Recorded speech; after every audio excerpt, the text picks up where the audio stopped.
Graça e paz, queridos. Deus abençoe a cada um de vocês. Bom estar de volta com vocês. E hoje nós vamos começar a ministração sobre alguns temas que fazem parte da nossa atualidade, vêm de outros tempos e torna-se atual porque continua sendo debatido, continua sendo tema de grandes discussões, como esse primeiro, que é o aborto, o cristão e o aborto. Então, queridos, há muitas discussões sobre onde é que a vida se forma. O que eu quero trazer à luz da ciência, né? O que é que a literatura científica diz acerca da formação de um ser humano? Vamos ver semana a semana. Da primeira à quarta semana, o que é que acontece após a concepção, após a célula masculina se juntar à feminina e formar uma só célula? Da primeira à quarta semana, neste período, o bebê é minúsculo, tem aproximadamente o tamanho de uma cabeça de alfinete. Pode haver um sangramento causado pela nidação, implante do óvulo fecundado no útero. Da quinta à oitava semana, o coração, cérebro, coluna espinhal, músculos, ossos, olhos, boca e membros estão começando a se desenvolver. Da nona à 12ª semana, o bebê tem aproximadamente o tamanho de um amendoim. A cabeça está mais ereta e o pescoço mais desenvolvido. Da 13ª à 16ª semana, os olhos se movem, tornozelos e punhos se formam. No final da 15ª semana, os pelos, cabelos, sobrancelhas começam a surgir e os ossos já estão mais rígidos. Da 17ª à 20ª semana, o bebê já dobrou de peso. Pulmões começam a exalar líquido amniótico, enquanto os sistemas circulatório e urinário já funcionam. A partir da 18ª semana, o bebê se movimenta mais e faz expressão facial. Da 21ª à 25ª semana, o bebê continua ganhando gordura para se aquecer. As glândulas sebáceas produzem a vernix caseosa, um tipo de cera que mantém o bebê flexível no líquido amniótico. A cada semana, os músculos estão mais fortes e está sendo produzido as células sanguíneas. A cada 4 semanas, formam um mês. Só para deixar claro.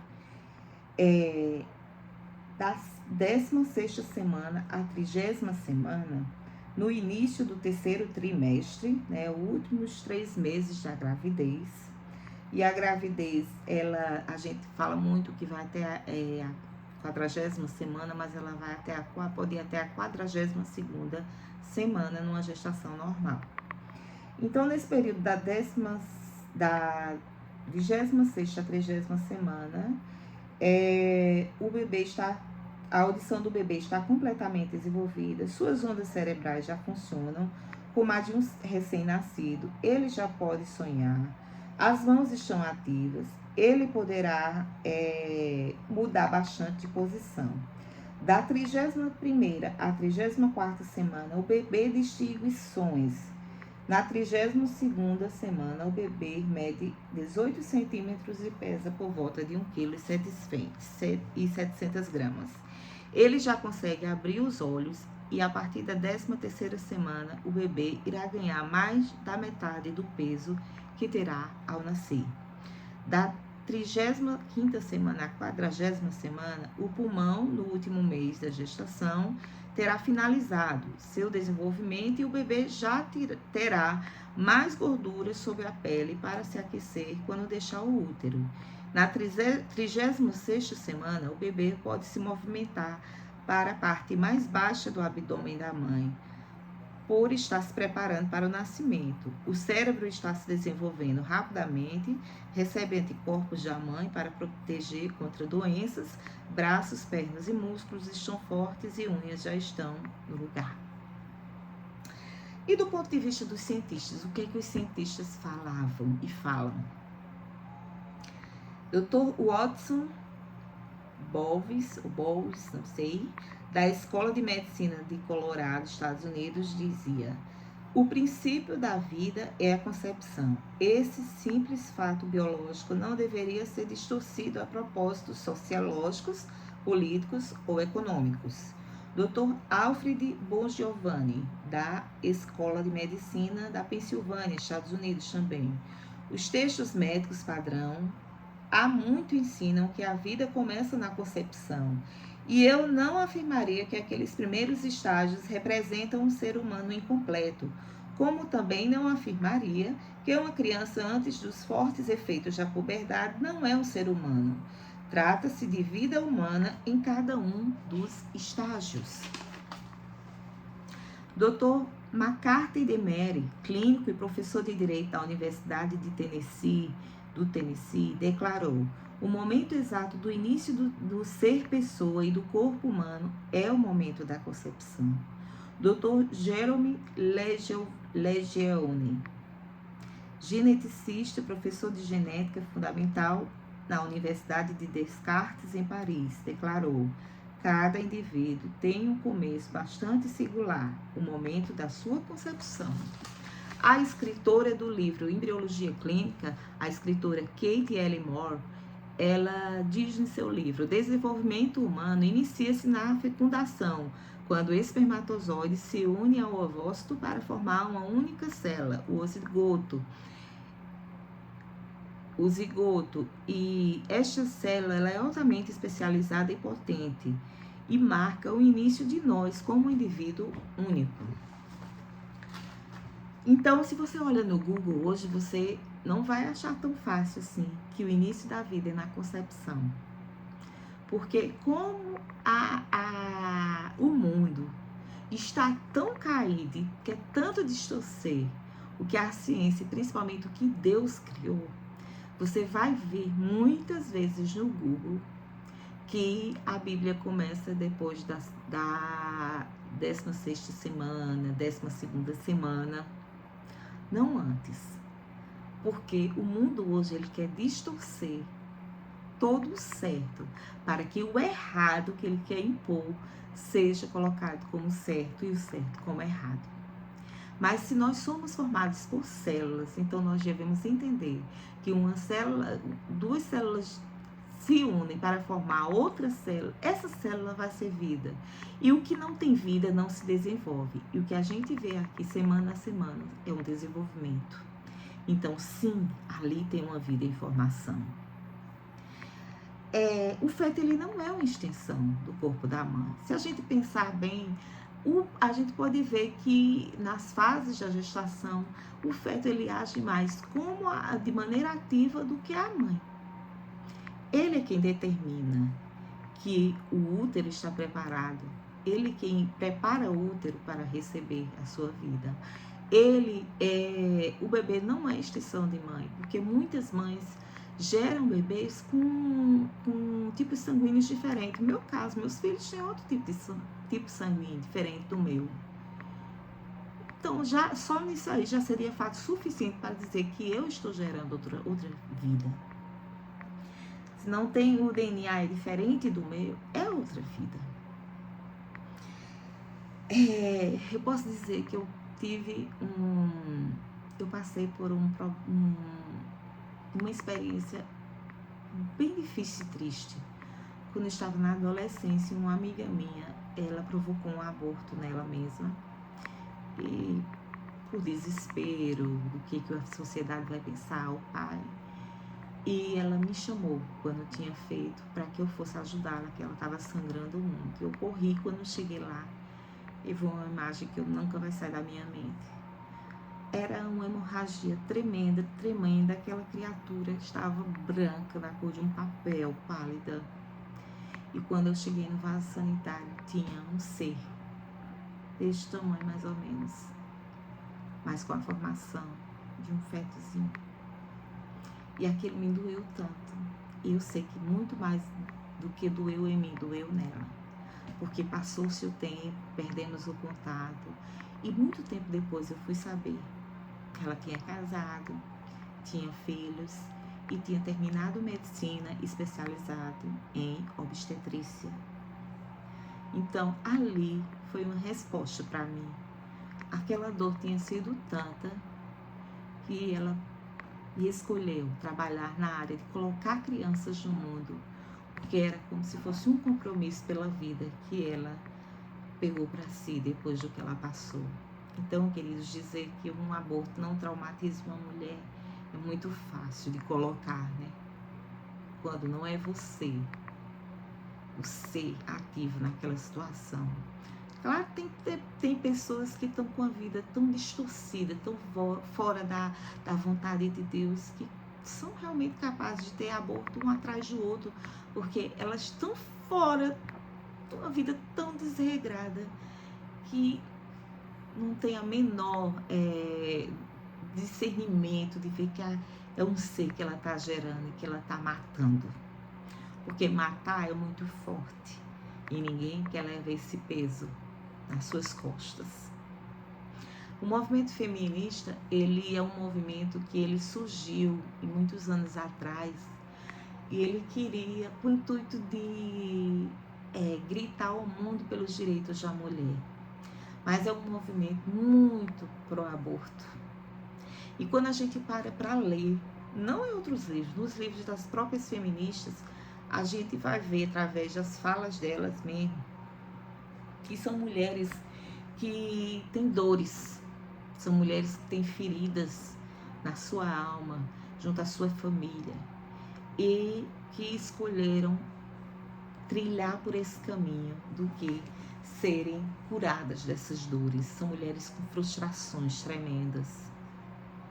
E o que é que ela faz? Ela vai colocar isso, porque são frustrações que ela não tentou eliminar de outra forma, tentou ser uma boa pessoa ou buscar ao Senhor. O Senhor era a última das coisas que elas buscavam. Porque dizer que uma mulher como Margaret Sanger, que é uma dos nomes, dos primórdios do feminismo, ela tinha um senso do que era Deus, do que é morte, do que é matar. Não. Ela era uma mulher que ela era muito racista e ela aproveitava-se de sua falsa preocupação com mulheres negras e pobres que queriam abortar para exterminar aquele tipo de gente, porque ela não queria e ela não queria eliminar. A gente foi falar como uma feminista como Simone de Beauvoir. Outro nome do movimento, ela era uma mulher nazista. Uma mulher nazista é uma mulher que é uma pessoa que acha que ela é superior, que a raça ariana, a raça branca é superior a outras raças, principalmente aos judeus, né? E a gente vai ver muito isso na história, principalmente da Alemanha em relação aos judeus. E ela também era uma mulher tida como misândrica, ou seja, ela tem aversão ao sexo masculino, mesmo sendo casada com um homem. Mas você vê uma relação doentia naquele casal. Ela é uma mulher pedófila, que ela fazia o quê? Ela pegava as adolescentes, as suas alunas adolescentes e aliciava elas para dormirem com o marido dela.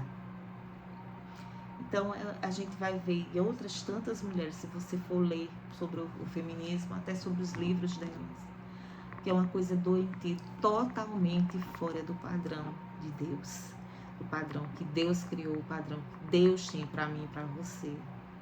Elas são totalmente contra a família. O filho para elas é um peso, o homem é o seu adversário, a maternidade é um castigo, a libertinagem, a liberdade sexual que elas tanto gritam por aí, gritavam e gritam até hoje. O que é que gerou? Gerou um mundo sem regras, onde cada um dorme com quem quer, totalmente fora dos conceitos da Bíblia, do que Deus tem para nós. E a libertinagem é para elas uma conquista. A partir daí, muito mais do que antes, começaram a surgir muitos divórcios, vidas totalmente cheias de sequelas, famílias destruídas, lares totalmente desregrados.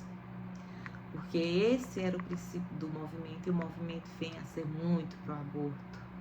Meu corpo, minhas regras. Mas você sabe que não é assim, né? A mulher empoderada, a mulher independente, ela não é inferior ao homem. E quem disse que é? Na gente lê na Bíblia, a gente vai ver direitinho que Deus nunca colocou a mulher no papel de inferior. Deus colocou a mulher como ajudadora, auxiliadora. Um conceito que Ele só deu à mulher e ao próprio Deus. Só a mulher e Deus foram tidas como ajudadores, auxiliadores, o Espírito Santo, consolador, como a mulher. Ela está ali como uma parte daquela reação, daquela relação que está ali para ajudar em sabedoria, em companheirismo com seu marido, seu companheiro. Quando a gente lê homens na Bíblia, colocando a mulher assim, e por que não teria? Porque a Bíblia tem que conter tudo. Então, claro que a Bíblia mostrar, mas Deus nunca tratou a mulher. Tanto que você vai ler em várias passagens que quando a mulher, ela é sábia, todas as coisas ao seu redor contribuem para o bem. Mas quando a mulher é tola, ela destrói a casa com as próprias mãos. A gente vai ver diversos momentos na Bíblia acerca do posicionamento da mulher. E você vai ver que todas as vezes que ela foi sábia, ela conseguiu mudar a situação ao seu redor.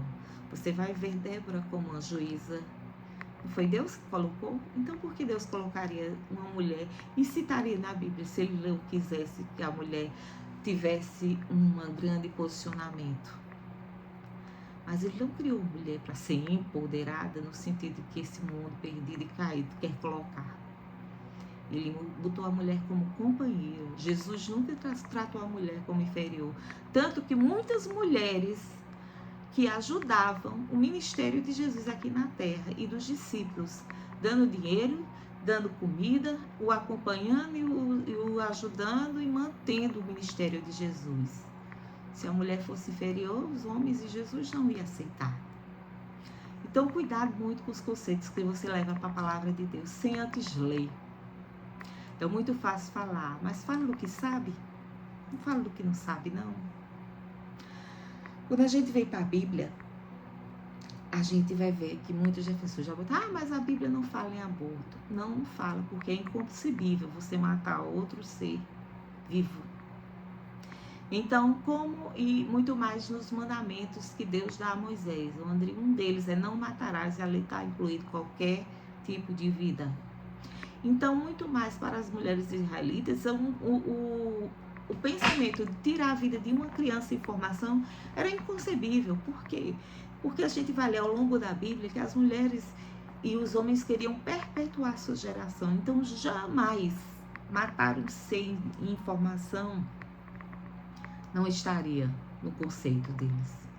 Porque desde o Gênesis que Deus criou o homem e a mulher e fez para que sejam família, e família é o nosso primeiro ministério, ali Deus já estava gerando uma consciência do tão grande papel de família, de ser humano e de próximo. Então, não matarás é um mandamento, sim, de Deus para o homem. E a gente vai ver muitas outras passagens, né, na Bíblia.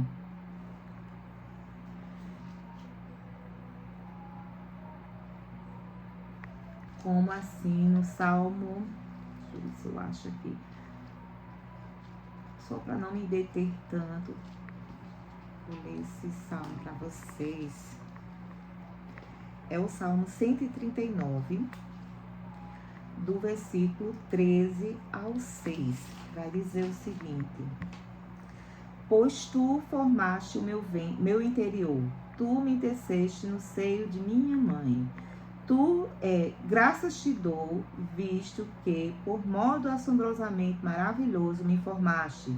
As tuas obras são admiráveis e a minha alma sabe muito bem. Os meus ossos não te foram encobertos quando no oculto. Fui formado e entretecido como nas profundezas da terra. Os teus olhos me viram a substância ainda informe. E no teu livro foram escritos todos os meus dias, cada um deles escrito e determinado, quando nenhum deles havia ainda. Deus te amou no ato da tua concepção. E Deus já gerou um propósito, um chamado para a tua vida, quando tu ainda estava em formação, quando tu ainda eras uma substância ainda informe, ainda em formação. Não sou eu que estou inventando, é a Bíblia que diz. Se a gente for ver cada passagem, a gente vai ver isso sendo citado. Jeremias 1,5 fala, Deus falando para Jeremias: antes que eu te formasse no ventre materno, eu te conheci. E antes que saísse da madre da tua mãe, te consagrei e te constituí profeta às nações. É Deus quem está falando, não sou eu. Em Mateus, no capítulo 22, do verso 39, nós vamos ver o seguinte. Quando Jesus está pregando para os seus discípulos e deixa 2 mandamentos. O primeiro é amar a Deus sobre todas as coisas. E o segundo é do verso 39, que é amar ao teu próximo como a ti mesmo. Amar o teu próximo é não tirar a vida do teu próximo, mas amá-lo. Deus deu a vida, Deus tira. Não cabe a nós isso. Por mais que seja doloroso, não cabe a nós. E muitos pontos o movimento feminista vai pegar para levar a população para esse local de dor, para tentar colocar na mente das pessoas que é uma verdade que não é absoluta, não vem delas de jeito nenhum. Mas eu e você, como seres, como criaturas e filhos de Deus que somos, sabemos que Deus é pró-vida e não pró-morte. A Bíblia vai falar de muitas mulheres que eram estéreis, como Sara, como Ana, como Rebeca, como Isabel e tantas outras. E sofriam porque queriam gerar, queriam dar continuidade, queriam seus filhos, queriam abençoar, queriam amá-los, queriam dar continuidade à sua genealogia, sua árvore genealógica. E Deus concedeu e abriu a madre, né? Então abriu o ventre para que elas pudessem engravidar. Então, em momento algum você vai vir falar de aborto, porque isso é uma coisa inconcebível para Deus. Porque o não matarás e as grandes histórias de perpetuar a sua geração já vai dizer o que Deus pensa a respeito de tudo isso. Eu e você vimos de Deus, Deus nos formou a sua imagem conforme a sua semelhança, a semelhança da Trindade de Deus Pai, Deus Filho e Deus Espírito Santo. E Ele nos formou para nós gerarmos, crescer e multiplicar, diz a Bíblia, e não para matar como um tipo de controle de natalidade. Então, queridos, muito mais do que crer no que o mundo diz, é você crer no Deus que você diz que acredita e que segue. E aqueles que ainda não conhecem a Deus, comecem a ler a Bíblia. Ah, mas a Bíblia mudou muito porque passou por muitas do hebraico, do aramaico, do grego, e vem mudando e aí vai se perdendo. Tem Bíblias em hebraico, tem Bíblias no grego. Então compre, se você acha que essa não é o suficiente, porque a palavra para mim é viva e eficaz, como ela própria diz. E mais viva e mais atual do que até o próprio jornal de amanhã. A Bíblia é a mesma ontem e hoje será para sempre. Ela não está ultrapassada. Então, nós não podemos ver a palavra do Senhor ultrapassada quanto quando grandes falsos profetas têm se levantado para impriminar nas mentes cauterizadas de muitos, que a Bíblia precisa mudar. Precisamos mudar nós para tentarmos enquadrar-nos ao que a Bíblia diz. Porque nós somos o que Deus diz que nós somos e nós temos o que Deus diz que nós temos. E não que o mundo nos lidere e o mundo seja o nosso posicionamento e vamos tirar da Bíblia o que é pecado na nossa vida para que possamos enquadrar a nossa vida na Bíblia. De jeito nenhum. Vamos nós nos adequar ao que a palavra do Senhor diz. Isso sim é o verdadeiro cristianismo. Então, queridos, Deus abençoe a cada um. Eu tinha que falar de todos os aspectos. Mais uma coisa, eu vi essa semana que o Instituto de Ciência, o EISMA, Instituto Internacional, ele colocou em postagens a criação de um embrião humano de laboratório. O embrião que eles criaram é um embrião derivado de uma célula tronco, que é semelhante ao embrião de 14 dias de vida. Então, seria o quê? 3 meses, mais ou menos. E ele está dizendo várias coisas que o embrião tem. É dotado disso, de tudo o que o embrião humano tem.